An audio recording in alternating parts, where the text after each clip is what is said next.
أعوذ بالله من الشيطان الرجيم بسم الله الرحمن الرحيم يا بني آدم لا يفتننكم الشيطان كما أخرج أبويكم من الجنة ينزع عنهما لباسهما ليريهما سوآتهما إنه يراكم هو وقبيله من حيث لا ترونهم إنا جعلنا الشياطين أولياء للذين لا يؤمنون.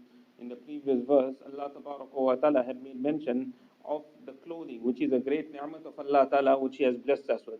And we discussed in detail that there are three categories of clothing. One is what is considered as libas zururat, which is the necessity of a person. The second was libas zina, that a person he wears for adornment. And the third level of clothing is what we call libas taqwa. The third category is the clothing of taqwa. And that is the best category of clothing. So here further Allah Ta'ala says, Ya Bani Adam, O children of Adam, La yaftinannakum ash-shaytan, that shaitan should not lead you astray. Kama akhraja abawaykum min al-jannah, just as he had removed your parents from Jannah. When he removed them from Jannah, what happened to them? Yanzi'u anhuma libasahuma liyuriyahuma sawatihima. That he removed from them their clothing so that their private parts become exposed. And today exactly that is the fitna in the world, that immorality, nudity has become very, very common in the world. So this entire plot is from shaitan. Allah Ta'ala further says, إِنَّهُ يَرَاكُمْ هُوَ وَقَبِيلُهُ مِنْ حَيْثُ لَا تَرَوْنَهُم. That verily shaitan and his likes, they see you. Referring to the jinnat, shaitan and the jinnat, they all see you from where you cannot even see them. That is why when we go to the toilet, when a person goes to relieve himself, we make dua. Allahumma inni a'udhu bika min al-khubuthi wal khaba'is. Oh Allah, I seek protection in you from the male jinnat also and the female jinnat. Shaitan is a jinn, so we're making dua, Allah protect us from the male jinn and the female jinn. Why? We cannot see them, but they can see us. When we recite this dua, immediately they are blocked off. They're not able to see us any longer. Number one, they don't have a complexion. That is why we cannot see them.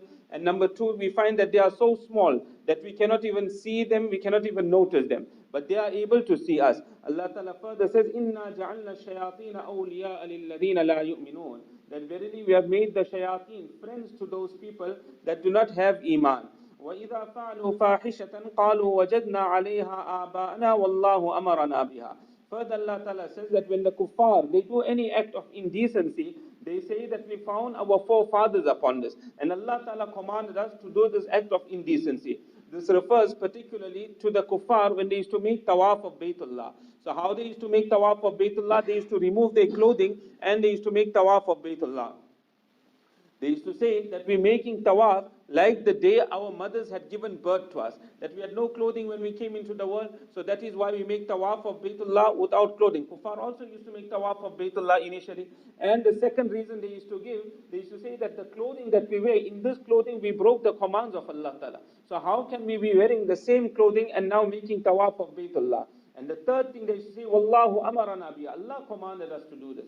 So Allah Ta'ala says, قُلْ إِنَّ اللَّهَ لَا يَأْمُرُ بِالْفَحْشَاءِ. That say to them, O Rasulullah Sallallahu Alaihi Wasallam, that verily Allah Ta'ala does not command indecency. Allah will never tell you to do an indecent act, that you remove your clothing, you expose your satar, and you make tawaf of Baytullah thereafter.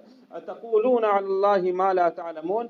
Are you saying against Allah Ta'ala such things that you have no proof for? That without proof, you kuffar, you are talking. And you're saying that Allah Ta'ala commanded you. What does Allah Ta'ala really command? قُلْ أَمَرَ رَبِّي بِالْقِسْطِ. That say that my Rabb commands justice. That we uphold every law of Allah Ta'ala. وَأَقِيمُوا وُجُوهَكُمْ عِنْدَ كُلِّ مَسْجِدٍ وَادْعُوهُ مُخْلِصِينَ لَهُ الدِّينَ.